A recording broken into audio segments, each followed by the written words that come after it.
하나님 말씀은 골로새서 3장 12절부터 14절 말씀입니다.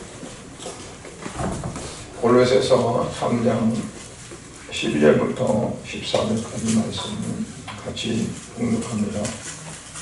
그러므로 너희는 하나님의 택하사 거룩하고 사랑받는 자처럼 긍휼과 자비와 겸손과 온유와 오래 참음을 돋입고 누가 누구에게 불만이 있거든 서로 용납하여 피차나 용서하되 주께서 너희를 용서하신 것 같이 너희도 그리하고 이 모든 것 위에 사랑을 더하라. 이는 온전하게 맺는 길이라. 기도하겠습니다. 거룩하신 아버지 하나님, 오늘 또 사랑하는 성도들을 하나님의 전으로 인도해 주셔서 이 시간도 아버지 앞에 머리 숙여 예배하게 하시고 우리의 마음과 우리의 모든 것들을 아버지 앞에 드려 주께 영광 돌리는 시간 되게 하심을 감사드립니다. 이 시간도 홀로 영광 받으시고 또한 특별히 같이 예배 참여하지 못한 사랑하는 성도들 어느 곳에 있든지 그곳에서 주 앞에 예배하는 귀한 시간 되어지도록 은혜를 내려 주시옵소서. 이 시간도 부족한 종 하나님 말씀을 증거하고자 하오니 아버지 하나님께서 성령으로 역사하셔서 오직 주께서 이 시간 주시는 말씀으로 증거할 수 있도록 은혜 내려 주시옵시고 성도들의 심령이 성령으로 충만케 되어져서 하나님 말씀을 온전히 받아서 참으로 그 말씀이 우리의 삶의 영양식이 되어질 수 있도록 복을 내려 주시옵소서. 예수 그리스도의 이름으로 기도드리옵나이다. 아멘. 사람이 만약에 옷을 입지 않는다면 어떨까요? 에덴 동산처럼 요즘에도 뭐 옷을 벗고 살겠다고 하는 사람도 가끔 있더라고. 그래서 어떤 시업에 가면 옷 입은 사람이 이방인이네요. 옷 벗은 사람들이 주를 이루고 있다는 거죠. 그런데 하나님이 아담과 하와에게 나무 이파리로 되어진 옷 대신에 옷을 만들어서 입으셨어요. 그는 이제 우리 사람들이 죄라는 것을 모르고 그냥 하나님의 은혜 안에 살 때는 괜찮은데 하나님 말씀 어기고 죄를 짓고 보니까 스스로가 가리지만 하나님은 그것을 바꿔서 안 입어도 괜찮아. 그게 아니라 더 좋은 것으로 입혀주셨어요. 그건 하나님이 지어주신 옷이니까 비록 부자연스러울지 모르지만 가장 좋은 옷이었겠죠. 그런데 오늘날 이제 사람들이 나름대로 왜 가장 좋은 옷들을 해 입어요. 또 그 옷이 유행을 타요. 좀 입으면 유행이 갔다고 안 입는데요. 그런데 그 유행이 가면 안 입는 게 아니라 또 돌아오더라고, 유행이. 그래서 맨날 구닥다리 같은 것들이 어느 순간인가 신 소재가 저기에서 그 신 디자인처럼 그렇게 입어요. 그런데 그 옷이 겨울에는 우리가 추위를 막아주기도 하고 여름에도 적당한 옷을 입는 것이 오히려 시원하거든요. 그런데 그러한 정도뿐만 아니라 또 즐거움도 주고 자기를 좀 더 나타내는데 그 옷이 상기도 하고 자기 지금 가치를 높이는데도 그 옷을 사용하기도 합니다. 그래서 옷이 상당히 중요합니다. 아주 값비싼 분들이 있더라고요. 그런데 그러한 옷도 중요하지만 그보다 더 중요한 것은 어떤 것이냐, 우리 속사람, 우리 내면적인 사람, 그 속사람이 입는 옷이라고 볼 수 있어요. 어떤 옷을 입느냐. 그래서 오늘 12절에 보면 그러므로 너희는 하나님이 택하사 거룩하고 사랑받는 자처럼 어떤 옷을 입어라? 긍휼과 자비와 겸손과 온유와 오래 참음을 옷 입고. 오늘 말씀 드리려고 하는 것은 아무리 값비싸고 그럴지라도 겉으로 입는 옷을 말하는 것이 아니라 우리의 속사람이 어떤 옷을 입어야 할 것인가. 오늘 본문의 12절에 보면 그렇죠. 긍휼과 자비와 겸손과 온유와 오래 참음으로 옷 입어라. 그러니까 오래 참음을 입어라 그랬어요. 그러니까 이제 긍휼, 자비, 겸손, 온유, 오래 참음이 내가 입히지 않는다는 거죠.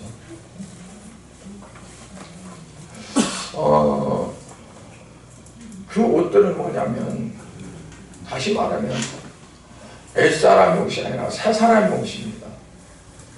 새사람의 옷. 그러니까 사도 바울은 그렇게 말씀했어요. 내가 이제 옛사람의 옷을 벗어버리고 새사람의 옷을 입어라. 로마 13장 14절에 보면 오직 주 예수 그리스도로 옷 입고, 그 새사람은 누구냐면 예수님을 가리켜서 말하는 겁니다. 새사람. 그 새사람 옷, 즉 예수 그리스도로 옷을 입어라. 그래서 어떻게 하냐면 정욕을 위하여 육신의 일을 도모하지 말라. 육신의 일은 곧 뭐냐면 정욕을 위하는 거다. 그러니까 그리스도로 옷을 입고, 그 말은 뭐냐면 이게 갈라디아 3장 27절에도 그래요.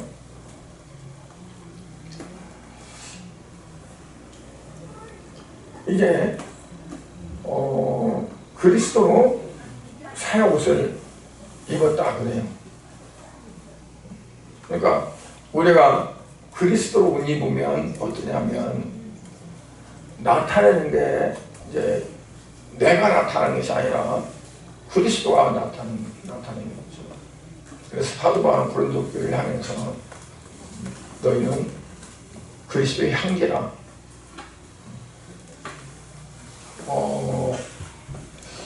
사람 냄새가 나는 것이 아니라 그리스도 향기가 난다는 거예요. 그리스도 옷을 입으면. 그러니까 새 사람의 옷을 입으면 그리스도 옷을 입는 건데, 그리스도 옷을 입으면 사람의 냄새, 사람의 그 속성이 나타나는 것이 아니라 그리스도가 나타나게 되고 그리스도의 향기가 나타나게 된다. 그래서 우리에게 이제 주문하시는 것이, 요구하시는 게 뭐냐면, 바로 이제부터는 겉사람의 옷에 신경을 쓰는 것보다 어떤 옷에 신경을 써라? 속사람이 입는 옷에 관심을 갖고 거기에 정성을 들여라 하는 거예요. 오늘 읽은 말씀에서처럼 첫 번째는 우리가 어떤 옷을 입어야 되냐면 긍휼의 옷을 입어야 된다 그랬어요. 긍휼이란 말은 어떤 뜻이냐면 애가 끓는다. 애는 뭘 뜻하죠? 뭘 해라고 그러죠? 뭐 생선 탕을 먹으면 그 속에 꼬불꼬불한 게 들어있어요. 애라무들, 상장. 그러니까 이 상장을 타는 거, 막 끓는 상장 끓는 애가 끓는 거. 그런 것처럼 나를 사랑하는 것보다도 다른 사람을 사랑하는 그 마음이 막 끓여야 된다는 거죠. 그게 육신에 파고들고 가슴이 타오르듯이 그렇게 되어져야 된다는 거죠. 근데 그게 쉽진 않잖아요. 내가 먼저고 나를 먼저 생각하지 다른 사람이 그가 얼마나 힘들을까, 이런 일을 당했다는데 얼마나 가슴이 아플까 하면서 정말 막 마음이 막 쎄가지고 이제 그런 게 시작입니다. 예수님께서 예수님을 따라 많은 무리들을 보시고 불쌍히 여기다가 했는데, 왜 불쌍히 여기냐면 목자 없는 양 같으다 해서 불쌍히 여겼어요. 양이, 목자가 갑자기 시냇물에 갔다가 거기서 빠질 수가 없다던가, 아니면 목자가 양을 놔두고 가버렸다던가, 그리고 양들이 혼자 그 양떼들이 살아가니까 막막할 거예요. 왜냐하면 양들은 멀리를 바라보지 못한대요. 그래서 목자가 이리 가라 저리 가라 그러면서 길을 인도해야 된다는 거죠. 근데 갑자기 목자가 없어. 그러면 이 양들이 어떻게 하겠어요? 그러니까 예수님이 이제 유대 땅에 오셔가지고 그 백성들을 보면서 이들은 마치 목자가 없는 양 같다. 뭐가 옳고 그런 걸 분별하지 못하고, 하나님이 정말 기뻐하시고 원하는 것이 어떤 것인지 모르고 자기들 마음대로 살아가는 거예요. 그게 잘하는 것 같고 그게 잘 사는 것 같고, 그런데 주님 보실 때는 아닌 거죠. 그래도 그들이 몰라요. 왜? 목자가 없으니까. 그래서 그들을 보면서 예수님께서 불쌍하시다고 그랬어요. 마태복음 9장 36절에 보면 무리를 보시고 불쌍히 여기시니 이는 그들이 목자 없는 양같이 고생하며 기진합니다. 기진하다는 건 뭐냐면 못 먹어서, 먹지 못하고 마시지 못해서 기운이 쫙 빠진 거죠. 그러니까 우리가 영적으로 고갈이 되어져서 정말 숨을 깔딱깔딱할 정도 교지 그런 상태. 그래서 예수님은 그들 위해서 말씀을 가르치고 또 전파하시고, 그뿐 아니라 병든 자가 있으면 병든 자들 고쳐주시고, 귀신 들린 자가 있으면 귀신들 내쫓으시고, 이렇게 불쌍히 여기시고 하셨어요. 이것이 예수님의 마음이고 또 예수님의 긍휼이라고 이렇게 우리는 볼 수가 있는 거죠. 마태복음 9장 13절에 아까 읽은 말씀, 30절에 13절에 너희는 가서 내가 긍휼을 원하고 제사를 원치 아니하노라 하신 뜻이 무엇인지 배우라. 그러니까 내가 긍휼을 원하고 제사를 원치 아니한다는 것이 그게 무슨 뜻인지 너희가 배우라. 그리고 내가 의인을 부르는 것이 아니오 죄인을 부르러 왔노라 하시니라 그랬어요.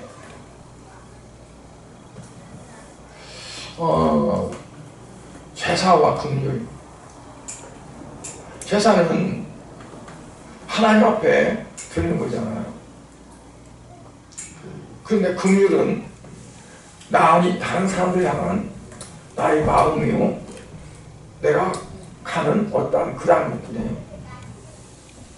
하나님 뭘 원하시냐면 긍휼이 없는 사람이 나한테 제사하는 거, 그거 내가 볼 게 반갑지 않다는 거예요.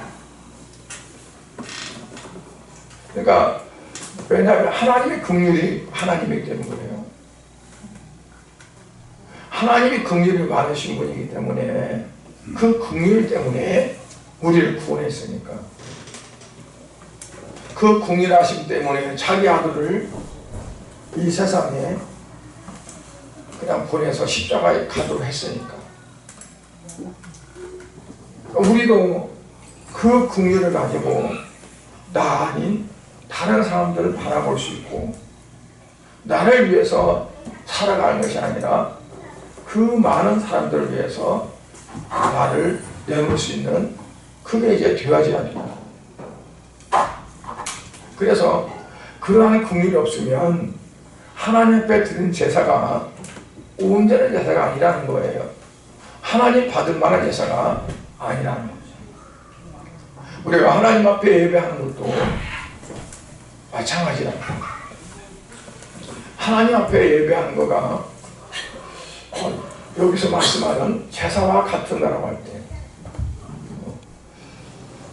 하나님은 우리에게 그 제사 예배보다도 뭘 더 먼저를 원하냐면 긍휼을 원한다. 내가 다른 형제 자매를 바라보면서 그들 위해서 얼마나 기도하고 그들 위해서 얼마나 내가 마음을 쓰고 정말 내가 어떠한 어려움이 있을 때 그 어려움을 내가 이렇게 기도하면서 얼마나 마음이 갈급하면서 기도했느냐.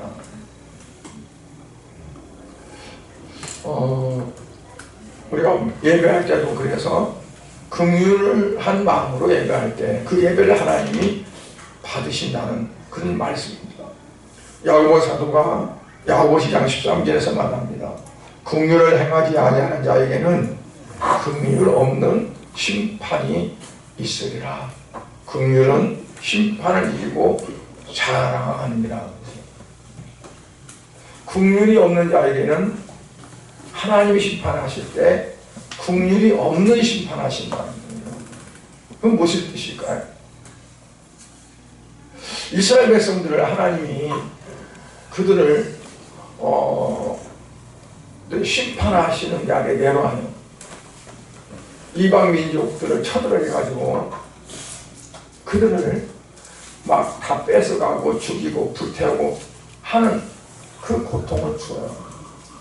왜냐하면 이스라엘 백성들이 그 마음을 하나님께로 드리지 못하고 오히려 이방 신들을 섬기고 아무 유익도 안 한 그것들에게 마음을 쓰다 보니까 하나님이 참고 참는데 너무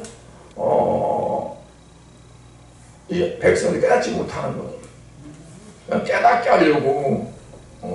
하려고 그들을 다른 나라에게 넘겨줘요. 그런데 어떠냐면 유다 같은 경우는 바벨론을 들어서 그 유다를 쳐서 포로로 잡아가고 또 그 성읍을 불태우고 아주 엄청난 그런 일들을 해요. 그런데 하나님은 그 바벨론의 왕 느부갓네살을 내 종이라고 말씀해요. 내 종. 왜냐하면 하나님이 그들을 사용해서 자기 백성을 고치려고 하셨다는 거예요. 그런데 이 바벨론 느부갓네살 같은 경우에 긍휼이 없어요. 무참하게 무자비하게 짓밟았어요. 유다의 마지막 왕 시드기야 같은 경우는 그 시드기야 왕 보는 데서 그 아들들 70명을 다 죽여버리고 그 아버지 본데서 그리고 그 시드기야 왕인데 왕을 마치 개처럼 두 눈을 뽑아가지고 말 안 되나 차고 바벨론으로 가는 거잖아요. 너무 확하고 너무 잔인하고 나중에 하나님이 그 바벨론을 멸망시키는데 흔적 없이 멸망시킵니다. 왜냐하면 자기 백성을 고치기 위해서 매 좀 때려주라 약간만 그랬는데 아니 죽을 정도로 밟아버리네. 그럼 어때요? 하나님 이것 봐라 그러지. 그러니까 긍휼이 없는 사람의 심판할 때는 어떤 심판한다? 긍휼이 없는 심판을 한다. 그래서 긍휼은 뭐냐? 심판을 이기고 잘하는 거예요. 긍휼이 심판을 이긴다는 거예요. 그 긍휼은 뭐냐면 하나님의 긍휼입니다. 내가 비록 심판받을 만한 짓을 했고 정말 죄를 지어서 그 죄로 인해서 많은 그 죄값을 당해야만 하는 그 단계에 있어도 하나님 앞에 꿇어 엎드리고 기도하고 용서를 구하고 회개하고 그리고 하나님의 긍휼이 발동해서 어떠냐면 용서해 주시는 거죠. 하나님의 긍휼이 없다면 어떨까요? 용서가 네가 있어요. 네 죄는 네가 알렸다. 그리고 죄값을 받아라 그런 거죠. 그럼 우리가 가져야 할 마음도 어떤 거냐면 우리가 입어야 할 옷, 긍휼의 옷이 먼저 우리에게 입어져야 된다 해서 마태복음 9장 13절에 말씀을 하는 겁니다. 마태복음 9장 13절은 너희는 가서 내게 내가 긍휼을 원하고 제사를 원치 않나노라 했듯이 무엇인지 배우라. 나는 의인을 부르는 것이 아니요 죄를 부르노라 하시니라. 두 번째는 우리가 입어야 할 옷이 어떤 옷이냐? 자비의 옷입니다. 12절에 자비의 옷. 그러므로 너희는 하나님이 택하사 거룩하고 사랑받는 자처럼 긍휼과 자비와 경성과 온유와 오래 참음을 옷 입고 그랬잖아요. 자비를 그 NIV 영어 성경에 보니까 kindness 친절을 친절. 그러니까 사람들이 서로 좋은 관계 또 서로가 위하는 관계 그런 관계가 어떻게 보면 친절이라고 이렇게 말할 수 있겠죠. 친절은 근데 어떤 특성이 있냐면 선을 베푸는 건데 어떤 구분이 없이 베푸는 겁니다. 그러니까 이 사람은 이래서 내가 선을 베푸고 이 사람은 이래서 내가 안 베푸고 그런 것이 아니라 그냥 그런 거 안 따지고 베푸는 그러한 친절, 선이에요. 우리는 어떠한 게 이렇게 따지죠. 내가 이만큼 친절을 베풀까? 아니면 조금 줄일까? 그 조절을 좀 하게 되죠. 그리고 내가 선을 베풀 만한 어떠한 게 되는가 안 되는가? 아니야. 그러면 안 할 거고. 그런데 여기서 말하는 건 뭐냐면 그렇지 않은 거죠. 그냥 동등하게 그렇게 하는 거라고 볼 수 있어요. 마태복음 5장 45절에 보면은 예수님이 산상복음 하신 가운데서 이 말씀이 있습니다. 이같이 한 자가 하늘에 계신 너희 아버지의 아들이 되리니 이는 하나님이 그 해를 악인과 선인에게 똑같이 비추시고 비를 의로운 자와 불의한 자에게도 내려주신다. 하나님께서 어떤 자에게는 햇빛을 많이 보내주고 어떤 자에게는 햇빛을 안 비춰주고 이 사람들은 예수를 잘 믿는 사람들의 논이니까 가뭄때도 비가 잘 와서 촉촉해주고 여기는 예수를 안 믿는 사람들이니까 뭐 이쪽에 비가 와도 여기는 그냥 햇빛이 쫙쫙 쪄가지고 활짝 타게 만들고 그러지 않는 거죠. 그러니까 일반적인 은총이라고. 일반적인 은총. 그러니까 하나님이 우리에게 자비를 베푸시는데 어떤 사람들에게만 그 구분해서 주시는 것이 아니듯이 우리도 그랬다. 내게 잘해준 사람이니까 내가 잘하고 내가 못해준 거 나는 못하고 이제 그렇게 나눠지잖아요. 근데 그게 하나님 원하시는 것이 아니라는 거지.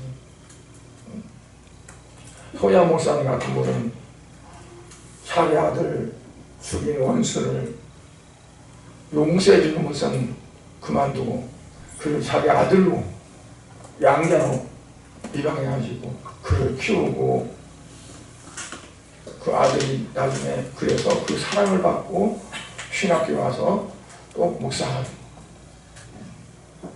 그러니까 그분을 가르쳐 그래서 사랑의 원자탄이라고 그렇게 이제 별명을 붙이잖아요. 사랑의 원자탄. 그러니까 자비는 그렇다는 거죠. 그냥 일반적인 은총처럼 우리에게서 구분 없이 베풀어 줘야 되는 그거다. 왜?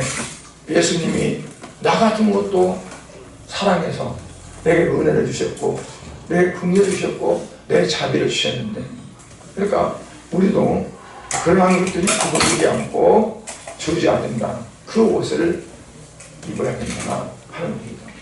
세 번째는 겸손과 온유입니다. 겸손이란 이제 낮은 마음이라 그렇게 말을 합니다. 높은 마음은 교만이라 말하고 낮은 마음을 가리켜서 겸손이라고 그렇게 칭합니다. 누가 눌러서 그게 아니라 내가 스스로 낮아진 거죠. 주님은 우리에게 이 마음을 가르치기 위해서 제자들 앞에 세수자를 놓고 수건을 옆에 끼고 그리고 제자들의 발을 씻기셨어요. 우리가 그래서 하나님이 주신 은혜를 받는 그러한 조건은 뭐냐면 하나님 앞에 겸손하는 겁니다. 하나님 앞에 나를 나 이만큼 됐다 하면서 자기를 이렇게 높여 완전히 자기를 낮춰서 나는 오직 주님 아니면 살 길이 없습니다. 나는 주님께서 내게 지혜를 안 주시면 난 아무것도 모릅니다. 그러니까 내가 할 수 있는 거 이만큼이라도 찾아볼 수 없어요. 그냥 다 비워버리고 주님께 엎드립니다. 주님 앞에 나아가면서 나만의 어떠한 그거를 가지고 가서 주님이 해주시면 주님 것을 한번 써보고 아니면 내 것을 쓰지 뭐. 그러면은 주님께서 내가 구하는 거 미리 다 아시니까 그래 네 것으로 쓰라. 그리고 주님이 우리에게 기도의 응답도 또는 우리에게 은혜도 주님 베풀지 않는다 라고 우리는 그렇게 봐야 됩니다. 항상 나는 부족하다. 그런가 하면은 온유는 뭐냐면 스스로 높아지는 겁니다. 높아지려고 하는 마음. 높아지려고 하지 않는 마음. 교만이 스스로 높아지는 마음이고, 제가 옛날에 이제 시골에 있을 때, 이제 그 교회에 이제, 우리 살던 데를 떠나서, 그곳으로 갔었는데, 거기 가서 이제 교회 가니까 교회가 꽤 컸었어요. 근데 거기에 안수 입사님이 계셨었는데, 그 안수 입사님이 얼마나 겸손하니, 이렇게 저같이 그냥 촌놈한테도 이렇게 하고, 그래. 나는 진짜 시골에서 와가지고, 아무것도 모르고 그런데, 그 예배 끝나면 예배 끝나기만 만나면 이렇게 반갑게 인사하고 막 그래요. 나는 그분이 그래서 세상에서 가장 겸손하다고 생각했어요. 근데 몇 년이 지난 다음에 교회에서 이제 장로님하고 목사님하고 안 좋은 이렇게 충돌이 생겼어요. 의견 충돌이. 그러니까 그 장로님이 그 목사님을 이제 청교 와서 얼마 안 됐었는데 내보내야겠다 싶어가지고 막 그냥 그 다른 사람들한테 이렇게 교합을 해가지고 그런데 그 중에 이 집사님이 끼어 있는 거예요. 그리고 앞장서가지고 막 회개도 맡고 막 그랬었는데 막 그러는 거지. 그러면서 이분의 태도가 완전히 바뀌었어요. 왜냐하면 나는 그 편에 안 들어가고 그 사람들이 잘못됐다고 나는 말하는 편이니까. 그러니까 그게 자기하고 이렇게 안 맞으니까 그렇게 겸손한 사람이 막 그냥 울긋불긋하고 막 그러죠. 그런데 생각이 그때가 70년대입니다. 그러니까 지금 2025년 전인데 그러니까 한 40년 넘게 45년 넘은 거지. 근데 그때 내가 이건 그 겸손은 진짜 겸손이 아니구나. 가짜 겸손이구나. 그때 내가 그걸 깨달은. 그러니까 저분은 정말 자기 의견을 자기 어떤 것도 주장을 막 내세워가지고 하는 게 아니라 주님 앞에서 묻고 주님 앞에서 내려놔야 되거든요. 그런데 그러지 않고 그냥 어떤 같은 세력들에 의해서 동조가 돼가지고 막 그러는 거죠. 원인은 다른 말로 말하면 중용이라고 할 수 있습니다. 뭐냐면 극단적인 거 치우치지 않고 중심을 지키는 마음입니다. 중심은 세계적으로도 극단적으로 갑니다. 미국이 극단적인데 그 정치가 극단적이십니다. 우리나라도 극단적이십니다. 극우와 극좌에서 좋은 것도 내 편이 아니면 이건 아주 나쁜 겁니다. 무섭습니다. 나의 어떤 것이 아니면 다 나쁜 거예요. 다 못 쓸 것 때문에. 그러니까 나라의 정치도 극단으로 가면 안 됩니다. 서로 상호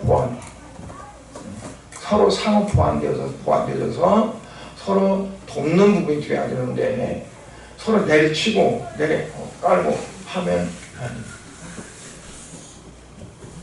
원인은 그게 아닙니다. 그게 아니고 그냥 그래서 모세를 가리켜서 온 지면에서 온유가 가장 높은 사람이다. 모세가 하나님 편에 서가지고 이 죽이면 다 하지 않고 백성들 편에서도 서기도 하고 하나님 편에도 하고 이 중간에서 어떻게 하면 하나님과 백성들과 잘 들어갈까. 하나님 그러면 안 됩니다. 이 백성들 쳐 죽이면 안 됩니다. 하나님 앞에 엎드려서 차라리 길라면 내 이름을 생명책에서 빼버리시고 이들을 구해 주시옵소서. 자기 이름을 생명책에서 빼고라고 이 백성들 용서해달라는 거예요. 그러면서 그 중간에서 이 화합되게 만들고 하려고 얼마나 애를 쓰는지 몰라. 그러는 자기가 있으면 할 수 없어요. 자기 자존심도 없고 자기 어떤 배알도 없고 배알 빠졌는데 배알도 없고 그냥 없는 거예요. 그게 오늘이죠. 우리가 무슨 신앙생활하는 것도 그런 것 같아요. 신앙생활도 교회를 통해서 하잖아요. 교회를 통해서. 교회에서 어떠한 부분이 누가 내 감정을 상해하고 누가 나 안 맞다 하더라도 극단적이 되면 안 돼. 그냥 주님 앞에 내가 없어져. 내가 내려놔주고 내가 없어지면 그리고 주님만 계셔야죠. 그런데 자기에 있어가지고 자기 것이 그냥 나와가지고 있어가지고 그러면 주님이 거기에 계실 수가 없어요.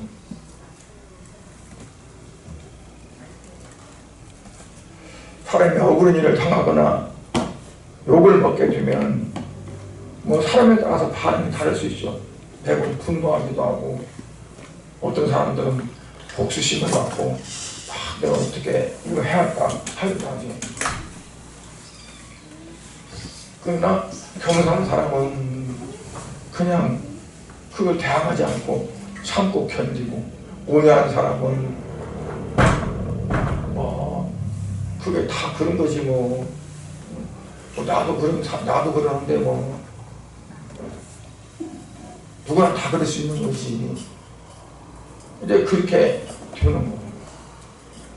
그러니까 겸손하고 온유한 그런 사람들로 되어질 때 그 공동체는 은혜가 충만한 거고 마찰이 생길 수가 없고, 그리고 극과 극으로 가지 않습니다. 요즘 보면 교회들도 극과 극이 되는 교회들이 가끔 있어요. 그래서 쫙 갈라져요. 그래가지고 예배를 따라보면 분쟁이 일어나요. 그거는 주님이 안 계신 거예요. 사람들만 있고. 주님이 있을 곳이 보이지 않고 떠나버렸어요. 너희들 잘해봐라. 나는 내 집이 아니다. 그리고 떠나시는 거예요. 그리고 사람들끼리 막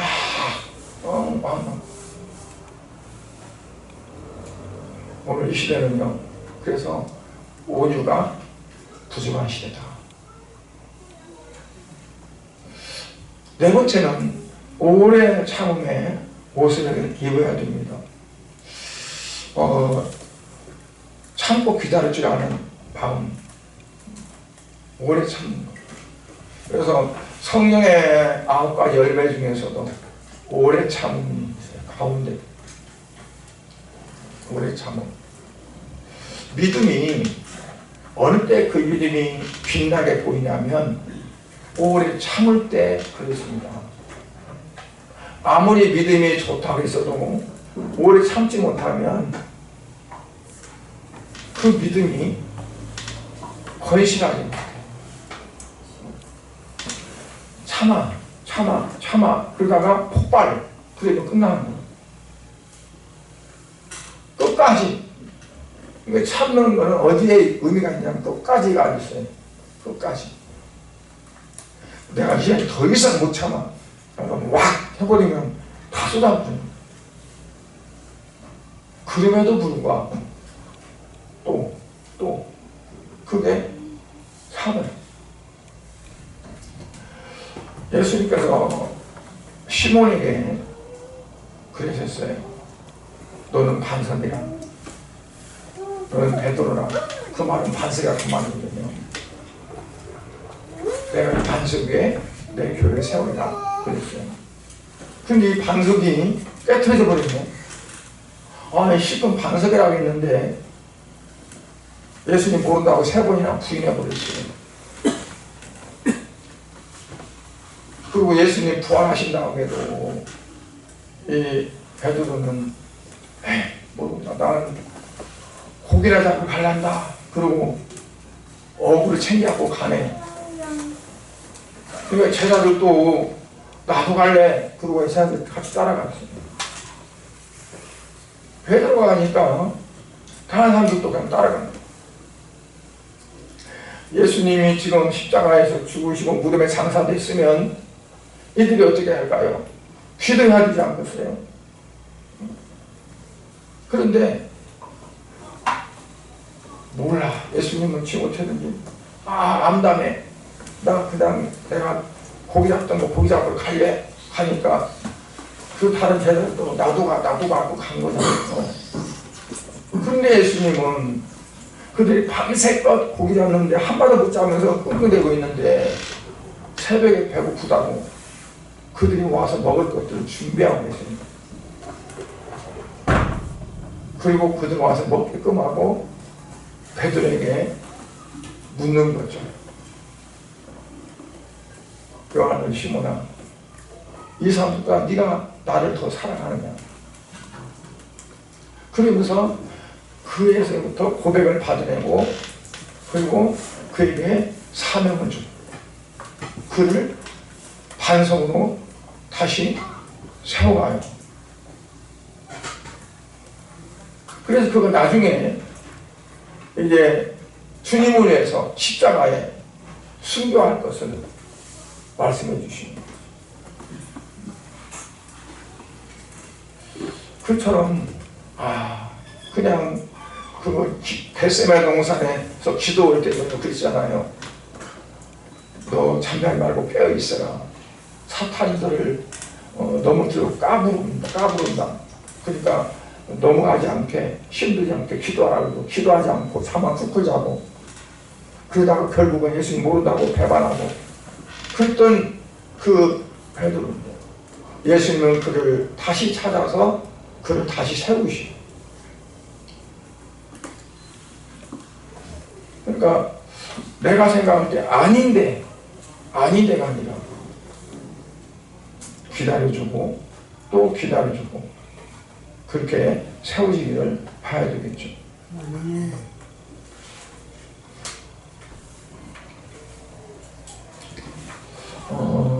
13절에요. 누가 누구에게 불만이 있거든 서로 용납하여 피차 용서하되 주께서 너희를 용서하신 것 같이 너희도 그러하고.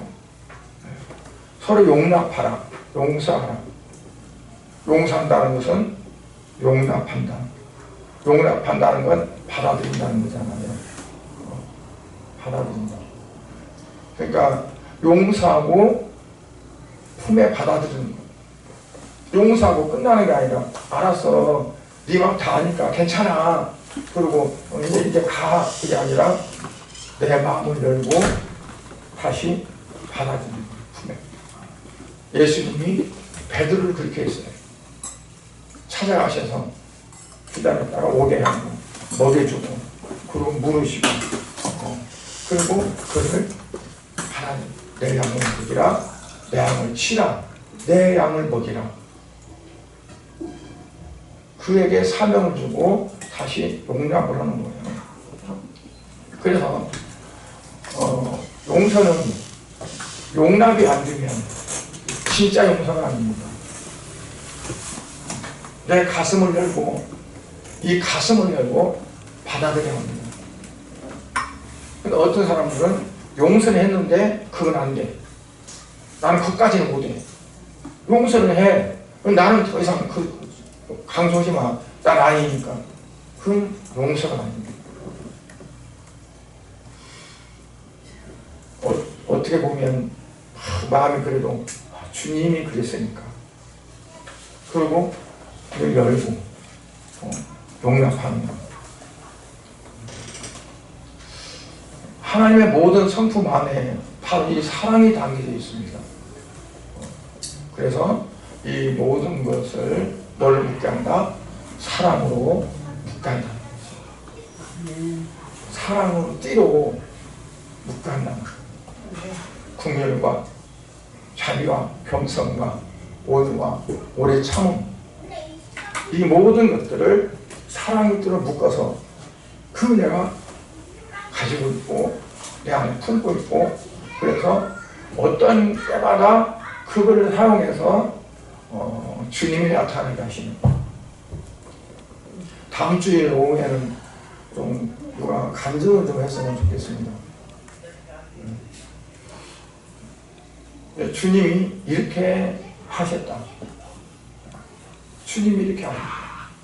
그러니까 그거를 자기를 자랑하는 것이 아니라 주님을 자랑하고 주님을 내세우고 그리고 주님이 이렇게 하셨다 하는 것을 좀 간증해서 모든 사람들이 같이 공유할 수 있는, 그러니까 간증은 왜 필요하냐면 공유하는 겁니다.